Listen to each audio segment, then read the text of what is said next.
Hello guys, welcome back to another video. Today we are going to continue chapter 3 of Indian polity. I'm Lakshmi Kant. The Constitution of India has opted for the British parliamentary system of government rather than American presidential system of government. हमारे जो constitution makers थे उन्होंने British parliamentary system of government को अपनाया है, न कि American presidential system of government. The parliamentary system is based on the principle of cooperation and coordination between the legislative and executive organs, while the presidential system of governance is based on the doctrine of separation of executive and legislative organs. मतलब कि क्यों ऐसा किया, क्योंकि जो parliamentary system of government है ये principle of depend based है on principle of cooperation and coordination between legislative and executive.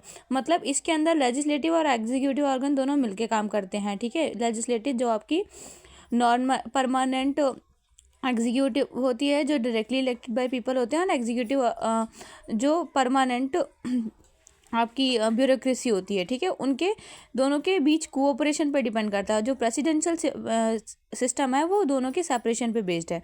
तो हमने that's why we adopted parliamentary system of governance. The parliamentary system is also known as Westminster model of government, responsible government and cabinet government. The features of parliamentary government in India are presence of nominal and real executives, majority party role. और इसके क्या क्या features हैं parliamentary government के?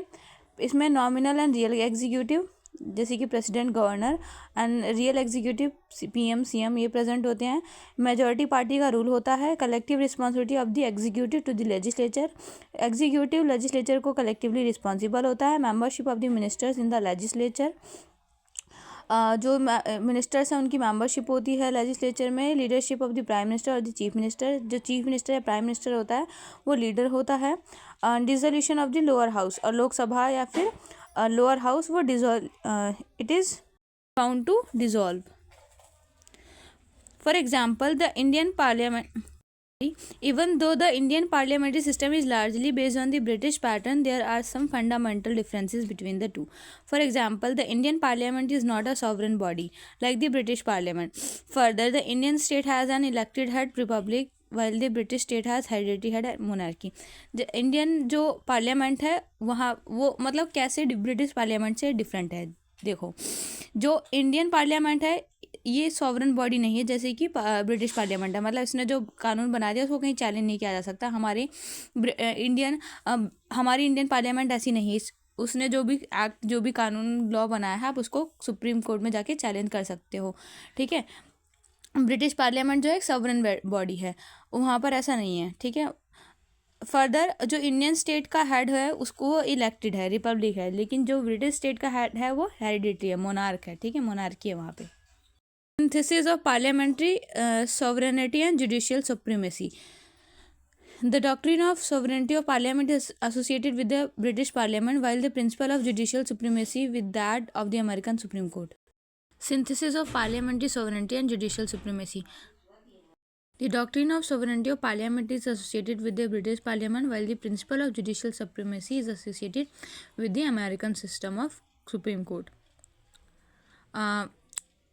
हमारे जो Indian constitution में वो दोनों का ब्लेंड अडॉप्ट किया गया. लाइक यहाँ पे पार्लियामेंट्री सॉवरेनिटी भी है प्लस जुडिशियल सुप्रीमेसी भी है. ठीक है, और ये पार्लियामेंट्री सॉवरेनिटी का प्रोविज़न ब्रिटिश पार्लियामेंट से लिया गया, जुडिशियल सुप्रीमेसी का अमेरिकन कोर्ट सिस्टम से. Just as the Indian parliamentary system differs from the British system, the scope of judicial review power of the Supreme Court in India is narrower than what exists in the US. This is because the American Constitution provides for due process of law against the procedure established by law contained in the Indian Constitution, Article 21. This is जो American system है वहाँ पर उससे हमारा Indian system, parliamentary system कैसे differ करता है. जैसे कि जो Indian scope of judicial review power of the Supreme Court is in India is narrower than what exists in US. And this is because जो अमेरिकन कॉन्स्टिट्यूशन है वो follow करता है ड्यू प्रोसेस ऑफ लॉ, मतलब कि on the fairness of law. और Indian constitution जो है वो it provides for procedure established by law contain in article 21. मतलब it follows process of law.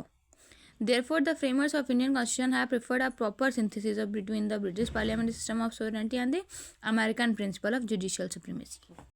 Integrated and independent judiciary. The Indian Constitution establishes a judicial system that is integrated as well as independent. The Supreme Court stands at the top of the integrated judicial system in the country. Below it, there are high courts and the state. At the state level, under a high court, there is a hierarchy of subordinate courts, that is district courts and other lower courts.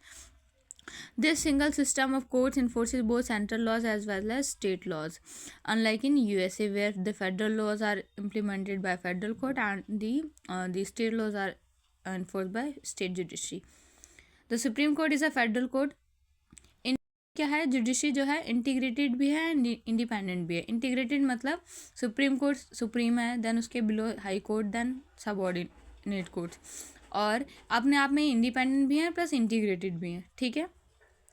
Supreme court federal court है, the highest court of appeal है हमारे यहाँ, the guarantor of fundamental rights है and guardian of constitution है. ठीक है. Question आता है who is the guardian of constitution, तो इट इज़ सुप्रीम कोर्ट. ये तो रहा इंटीग्रिटी का. अब भी इंडिपेंडेंस कैसे है, जुडिशरी हमारी इंडिपेंडेंट कैसे है. इसमें सिक्योरिटी ऑफ टेन्योर है जजेस का, उनकी फिक्स सर्विस कंडीशंस हैं, एक्सपेंसेस जो भी है सुप्रीम कोर्ट का वो चार्ज होता है on the consolidated fund of India, prohibition on discussion on the conduct of जजेस in the legislature, ban on practice after retirement, power to punish for its contempt vested in the Supreme Court, separation of judiciary from the executive and so on. ये कुछ ऐसे provisions हैं जो कि हमारी judiciary को independent बनाती हैं. ठीक है. की गई है फंडामेंटल राइट्स की. Part 3 of Indian constitution guarantee देता है 6 फंडामेंटल राइट्स की सारे सिटीजन्स को. ठीक है. जो कि है right to equality article 14 to 18, right to freedom 19 to 22, right against exploitation articles 23 to 24, right to freedom of religion 25 to 28, cultural and educational rights articles 29 to 30 and right to constitutional remedies article 32. The fundamental rights are meant for promoting the idea of political democracy.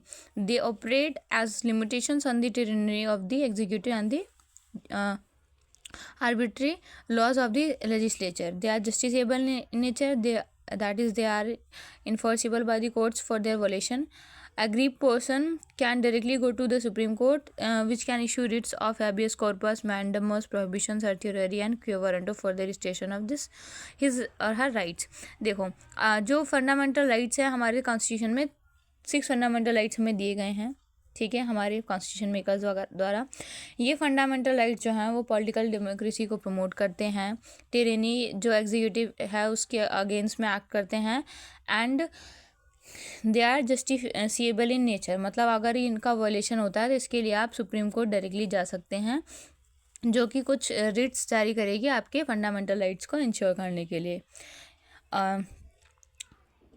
However fundamental rights जो हैं वो absolute नहीं है, and they are also reasonable subject to reasonable restrictions, जैसे कि they are not present and can be curtailed or repealed by the parliament through a constitutional amendment act. They can also be suspended during operation of a national emergency except the rights guaranteed by articles 20 and 21. इन सारे fundamental rights को suspend किया जा सकता है सिर्फ 2 articles को छोड़ के, that is article 20 and 21. Principles of state policy. According to B.R. Ambedkar, the directive principles of state policy is a novel feature of the Indian Constitution. They are enumerated in Part 4 of the Constitution. They can be classified into 3 broad categories: socialist, Gandhian, and liberal intellectual. Principles are meant for promoting the ideal of social and economic democracy. They seek to establish a welfare state in India. However, they are not enforceable by courts like fundamental rights. Means आप अगर इनका वॉलेशन होता है तो आप इसके लिए supreme court नहीं जा सकते हैं. ठीक है. Yes, the constitution itself declares that these principles are fundamental in the governance of the country, and it shall be the duty of the state to apply these principles in making laws. Hence, they impose a moral obligation on the state authorities for their application. But the real force behind them is political, that is public opinion.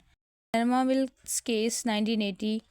The Supreme Court held that the Indian Constitution is founded on the bedrock of the balance between the fundamental rights and the directive principles. Fundamental duties. The original constitution did not provide for the fundamental duties of the citizens. These were added during the operation of the Internal Emergency 1975-77 by the 42nd Constitutional Amendment Act of 1976 on the recommendation of the Swaran Singh Committee.